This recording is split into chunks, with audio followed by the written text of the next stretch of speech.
स्वागत है। आज हम एक कहानी के पन्नों में उतर रहे हैं। ये कहानी है एक यंग प्रोफेशनल की। हफ्तों से स्क्रीन पर code, office calls, bug fixes. बिल्कुल बर्नआउट हो चुका था। दिमाग एकदम फ्राई। हाँ बिल्कुल।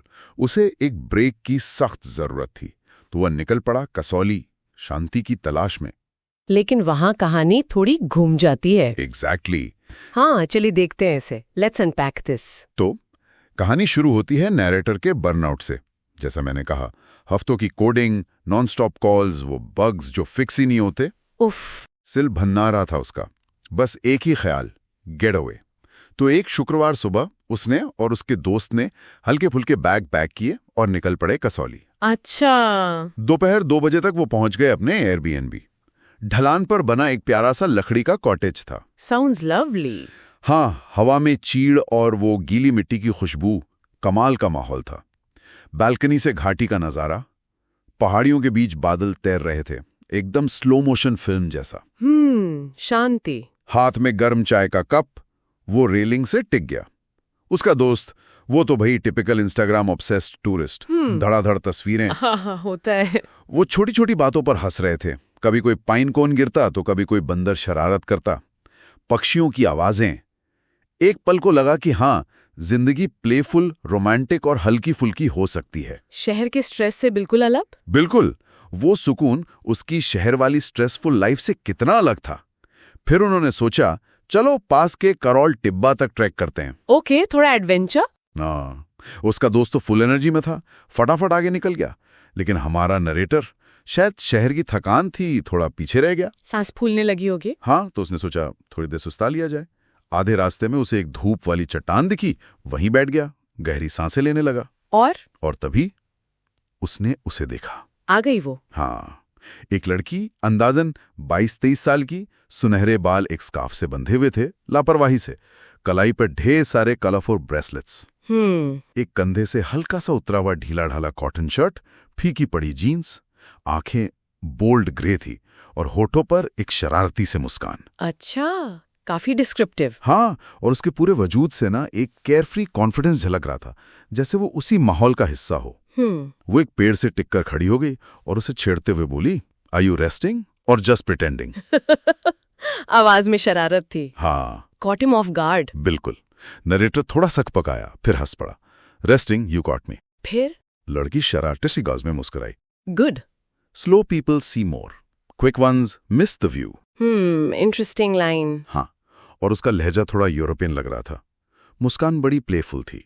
नरेटर ने महसूस किया कि वो उसे जरूरत से ज्यादा देर तक घूर रहा था। होता है। वो लड़की फिर हंसी, एक धीमी मीठी सी हंसी, और फिर वो आगे बढ़ गई, जैसे हवा में शरारत की एक लकीर खींच गई हो। वाह। वो बस उसे जाते हुए देखता रह गया, थोड़ा हैरान, थोड़ा आकर्षित। और यहीं पे मेरे ख्याल से कहानी का पहला दिलचस्प मोड़ आता है ना। बिल्कुल। एक तरफ नरेटर है जो शांति ढूंढ रहा है बर्नआउट से भागकर, दूसरी तरफ ये लड़की एकदम एनर्जेटिक, थोड़ी रहस्यमयी और अचानक से प्रकट हुई। कॉन्ट्रास्ट। हाँ बिल्कुल, ये एक इंस्टेंट कंट्रास्ट पैदा करता है। एस्केप बनाम इंट्रूजन, प्रेडिक्टेबिलिटी बनाम स्पॉन्टेनिटी। वो अपनी प्लानिंग से चल रहा था और ये एक अनप्लान्ड एलिमेंट की तरह आ गई। और उसकी वो लाइन, स्लो पीपल सी मोर, सुनने में तो अच्छी है, पर आगे जो होता है उसे देखते हुए ये काफी आयरॉनिक लगती है। सही कहा। और ये पहला इनकाउंटर नरेटर के दिमाग में अटक सा गया। खैर, एयरबीएनबी वापस आकर उसका दोस्त तो थक कर सो गया, लेकिन नरेटर के मन में बेचैनी थी। वो अकेले ही मॉल रोड पर घूमने निकल गया। हाँ, वेंडर्स आवाजें लगा रहे थे, बच्चे खेल रहे थे, हवा में भुट्टे और मोमोज की महक। माहौल काफी लाइवली था। अच्छा। और तभी उसने उसे फिर देखा। अरे वाह, दूसरी मुलाकात। हाँ, वही लड़की इस बार एक हैंडीक्राफ्ट की दुकान पर थी और बड़े नाटकीय अंदाज में दुकानदार से मोलभाव कर रही थी। कैसे? चिल्लाते हुए, बहुत ज्यादा है, तुम लूट करते हो। हिंदी टूटी फूटी, पर सुनने में बड़ी क्यूट लग रही थी। दुकानदार बस मुस्कुरा रहा था। फिर वो पैर पटकते हुए बोली, अरे मैं फॉरेनर हूं, पर स्टूपिड नहीं हूं, समझे? ओह गॉड, फुल ड्रामा। हाँ, नरेटर अपनी हंसी रोक नहीं पाया। वो आगे बढ़ा, दुकानदार को समझाया, ट्रांसलेट करने में मदद की, थोड़ा मोल भाव भी किया। तो हीरो बन गया। हाँ, और लड़की जीत गई।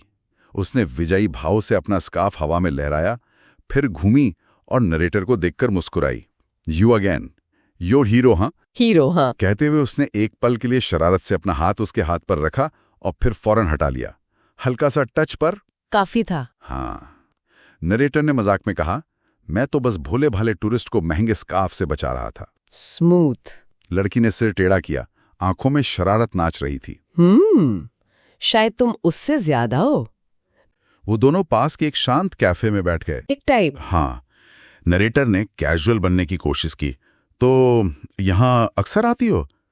फिर वो लड़की बोलने लगी अपने अकेले ट्रैवल करने के बारे में, फ्रीडम के बारे में, कैसे उसे बोरिंग रूल्स वाली जिंदगी पसंद नहीं। बातें करते हुए उसके ब्रेसलेट्स खनकते थे। कभी कभी वो बात करते हुए बहुत करीब झुक जाती, उसकी परफ्यूम की हल्की मीठी खुशबू आती। हंसी प्लेफुल थी, पर आंखों में एक अजीब सी गहराई थी। फिर उसने नरेटर की आंखों में झांकते हुए कहा, you look like you need adventure. सीधा पॉइंट पर। हाँ, come out of your safe little world. Narrator थोड़ा झेंप गया, बोला, मैं एडवेंचर्स हूं, समटाइम्स। गाल गरम हो रहे थे उसके। समटाइम्स। वो हंसी, मुझे समटाइम्स पसंद है, but may be you need a push. उसने शरारत से आंख मारी, I can help with that. Wow, bold. हाँ। उसकी आंखों में एक चमक थी, एक वादा किसी अनजाने रोमांस का। एक पल के लिए नरेटर को लगा जैसे बाहर की दुनिया, उसका बर्नआउट, सब गायब हो गया है। बस वो लड़की थी और एडवेंचर का उसका लुभावना वादा। ये पुश वाली बात, ये बहुत महत्वपूर्ण है। वो सीधे सीधे कह रही है कि वो उसे उसकी कंफर्ट जोन से बाहर निकालना चाहती है। यहाँ वो सिर्फ एक साथी यात्री नहीं, बल्कि एक कैटलिस्ट की भूमिका निभा रही है, या निभाने का दावा कर रही है। सही। उसके शब्द, need adventure, safe little world, need a push, और उसके एक्शंस, करीब झुकना, डायरेक्ट आई कांटेक्ट, मिलकर एक इंटेंस माहौल बना रहे हैं। ये सिर्फ फ्लर्टेशन नहीं है, इसमें एक तरह का साइकोलॉजिकल प्रॉडिंग भी है। हाँ। जैसे वो उसकी दबी हुई इच्छाओं को खुरेद रही हो। Exactly, escape, excitement. और नरेटर, जो बर्नआउट की वजह से शायद ज्यादा वल्नरेबल है, वो इस जाल में खिंचता चला जा रहा है। और वो कैफे का इंटीमेट सेटिंग भी मदद कर रहा है। बिल्कुल, माहौल बना रहा है पूरा। हाँ। और ये सिलसिला आगे बढ़ता है जब नरेटर उसे उसके बैकपैकर हॉस्टल तक छोड़ने जाता है। अच्छा। हॉस्टल के गेट पर रुककर वो लड़की उसकी तरफ घूमती है, आंखों में वही चुनौती भरी चमक। Tonight, secret party, music, fun and freedom, उसने धीरे से कहा। इनविटेशन। हाँ। फिर मुस्कुराई, एक ऐसी मुस्कान जो कह रही थी, हिम्मत है तो आओ, you'll see, but only if you brave. ये कहकर वो अंदर चली गई। और नरेटर? एयरबीएनबी वापस आकर दोस्त तो खराटे ले रहा था, लेकिन नरेटर की आंखों से नींद गायब, बस छत को घूरता रहा। डिलेमा। हाँ, दिमाग में वही गूंज रहा था, secret party, fun and freedom, only if you brave. जिज्ञासा और आशंका के बीच लड़ाई। जाऊं, सेफ होगा, दोस्त को बताऊं? दोस्त तो मना ही करता। वही सोचा उसने, वो तो ओल्ड स्कूल है, पक्का लेक्चर देगा। आधी रात होते होते क्यूरियोसिटी जीत गई। उसने दोस्त को बिना बताए निकलने का फैसला किया। Oh boy. उसने उस पते की ओर कदम बढ़ा दिए। एक संकरा धुंधला सा रास्ता, किनारे पर हल्की लालटेन, माहौल थोड़ा एरी था पर इंट्रीगिंग भी। आखिर में वो एक पुराने लेकिन आकर्षक से दिखने वाले विला के सामने पहुंचा। अंदर से धीमे संगीत की आवाज आ रही थी। दरवाजा खुला था। और अंदर का नजारा काफी बोहेमियन था। लोग फर्श पर, कुशन पर बैठे थे, बातें कर रहे थे, ड्रिंक्स पास कर रहे थे, कोई ताश खेल रहा था, कोई गिटार बजा रहा था। अच्छा। लड़की ने उसे देखकर हाथ हिलाया, अंदर आने का इशारा किया। सी, नॉर्मल, वेलकम, मुस्कुराते हुए कहा। शुरुआत तो नॉर्मल लग रही है। हाँ, शुरुआत में सब मजेदार लग रहा था। नरेटर ने एक सोडा लिया, वो लड़की के साथ बैठा, हंसी मजाक चल रहा था। लड़की उसे लगातार छेड़ रही थी। स्लो, हाँ, यू आर ऑलवेज स्लो। हाँ। बेटर स्लो देन क्लमजी, उसने मुस्कुराते हुए जवाब दिया। Clumsy is okay too if it's charming, लड़की ने फुसफुसाते हुए कहा और हल्के से उसका हाथ छू लिया। Flirting level up. हाँ, नरेटर ने महसूस किया कि उसका दिल जोरों से धड़क रहा है। हर नजर, हर टच, हर मुस्कान, सब कुछ छेड़ने वाला, प्लेफुल और खतरनाक सा लग रहा था। खतरनाक? हाँ, एक अजीब सी फीलिंग थी। फिर वो लड़की और करीब झुकी और उसकी तरफ एक जॉइंट बढ़ा दिया। ट्राई, उसने फुसफुसाते हुए कहा, आंखों में वही शरारती चमक। ओके, यहाँ मामला गड़बड़ हो रहा है। नरेटर ने फौरन सिर हिलाया। No thanks, not my thing. लड़की ने नाटकीय ढंग से मुंह फुला लिया। Come on, just one, don't be boring. Peer pressure tactics, exactly. तभी आसपास बैठे कुछ और लोगों का ध्यान उनकी तरफ गया। वो हंसने लगे, उसे कोहनी मारने लगे। अरे यार, एक पफ तो बनता है, डोंट एक्ट शाय। माहौल में एक अजीब सा प्रेशर बनने लगा। उफ, ये सिचुएशन। नरेटर हिचकिचाया। वो ये नहीं करना चाहता था, लेकिन बोरिंग कहलाने का डर, उस लड़की को निराश न करने की इच्छा, और उसने ले लिया। हाँ, अपनी बेटर जजमेंट के खिलाफ जाकर जॉइंट ले लिया और एक कश खींचा, एक छोटा सा पफ, धुआं गले में जला। Oh no! उसका सिर घूमने लगा। अचानक लगा जैसे कमरे का संगीत बहुत भारी हो गया है। लोगों की हंसी तीखी और चुभने वाली लगने लगी है। उसने लड़की की तरफ देखा और उसकी मुस्कान बदल चुकी थी। अब वो प्लेफुल नहीं थी, बल्कि स्लाय, नोइंग, ऑलमोस्ट प्रेडेटरी लग रही थी। चालाक, सब कुछ जानने वाली शिकारी जैसी। बाप रे! माहौल का मजाक गायब हो गया था। मोमबत्ती की रोशनी में परछाइयां डरावनी लगने लगी। हल्की हंसी अब मजाक उड़ाने वाली लग रही थी। लड़की फिर से उसके करीब झुकी, उंगलियों को उसकी बांह पर फेरते हुए कान में फुसफुसाई, see, I knew you'd cave, you are brave and curious, that's cute. ये तो डरावना है। नरेटर ने हंसने की कोशिश की, पर छाती में जैसे कुछ कस गया था। उसने महसूस किया कि कमरा बदल रहा है। फुसफुसाहटें, अजीब नजरें, हाथ जो अज्ञात ड्रिंक्स पास कर रहे थे। इस पार्टी का एक स्याह किनारा था जो उसने पहले नोटिस नहीं किया था। उसे फंसा हुआ महसूस होने लगा होगा। हाँ, फंसा हुआ और डरा हुआ। वो फन एंड फ्रीडम का वादा अब एक जाल लग रहा था। और यही कहानी का टर्निंग पॉइंट है, प्रलोभन का चरम बिंदु।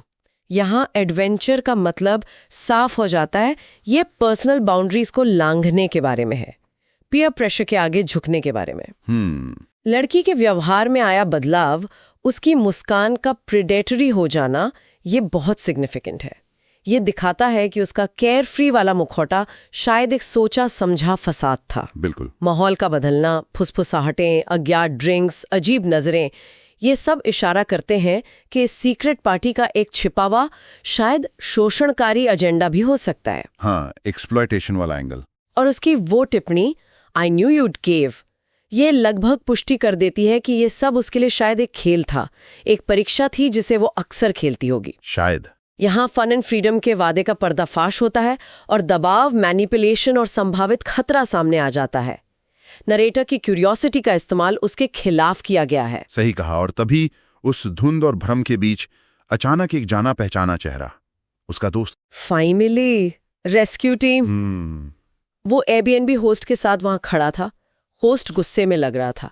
दोस्त ने भीड़ को चीरते हुए नरेटर का हाथ पकड़ा और उसे बाहर खींचने लगा। पकड़ बहुत मजबूत थी। Good friend. हाँ, कमरा घूम रहा था। संगीत, धुआं, लड़की की छेड़छाड़, सब धुंधला और मुड़ा तोड़ा था। नरेटर लड़खड़ा रहा था, घबराहट बढ़ रही थी। उसे लड़की दिखी जाते हुए? हाँ, नजर के कोने में उसकी वो चालाक मुस्कान दिख रही थी, जैसे वो ये सब एंजॉय कर रही हो। लेकिन दोस्त की पकड़ ने उसे हकीकत में खींचा। उसने पीछे मुड़कर देखा, लड़की वहीं खड़ी थी, परछाइयों में चेहरे पर वही हल्की, सब कुछ जानने वाली मुस्कान। वो पीछे नहीं आई। मतलब उसे कोई फर्क नहीं पड़ा? लगता तो यही है। जैसे ही वो बाहर निकले, ताजी पहाड़ी हवा एक झटके की तरह लगी। ठंडी तेज हवा। होश आया होगा थोड़ा? हाँ, जैसे फेफड़ों से धुआं और डर बाहर निकल गया हो। सिर घूम रहा था, दिल धड़क रहा था, पर होश कुछ साफ हुआ। दोस्त उसे सहारा देकर वापस ले जा रहा था। और पीछे से एयरबीएनबी होस्ट की आवाज आई, गुस्से में बड़बड़ा रहा था, ये हिपी टाइप्स हमेशा मासूम टूरिस्ट्स का फायदा उठाने के फिराक में रहते हैं। अच्छा, तो होस्ट को पता था इन लोगों के बारे में? शायद। जब तक वो एयरबीएनबी के बालकनी तक पहुंचे, दोस्त ने उसे धीरे से कुर्सी पर बिठाया। उसके चेहरे पर गुस्सा, राहत, अविश्वास सब मिला जुला था। वो कुछ बोल नहीं पाया, बस गहरी सांसें लेता रहा। शौक में होगा। हाँ। ये रेस्क्यू वाला हिस्सा दोस्त की भूमिका को उजागर करता है। शुरुआत में वो थोड़ा पीछे था, ट्रैक पर भी और शायद नरेटर के इमोशनल टर्मोइल में भी। हाँ। लेकिन अंत में वही सेफ्टी नेट बना। उसने बिना सवाल किए एक्शन लिया। ट्रू। और एयरबीएनबी होस्ट की टिप्पणी एक बाहरी पर्सपेक्टिव देती है, एक जजमेंट। वो लड़की और उसके ग्रुप को सीधे सीधे हिपी टाइप्स कहकर लेबल करता है, जो इनोसेंट टूरिस्ट्स का फायदा उठाते हैं। हाँ, बिल्कुल। तो अगर हम इस पूरी जर्नी को देखें, एक बर्नआउट प्रोफेशनल के साधारण एस्केप से शुरू होकर एक कैप्टिवेटिंग लड़की से मुलाकात, अट्रैक्शन, एडवेंचर का लुभावला प्रस्ताव और अंत में एक खतरनाक स्थिति से बाल बाल बचना। पूरी रोलर कोस्टर राइड। हाँ,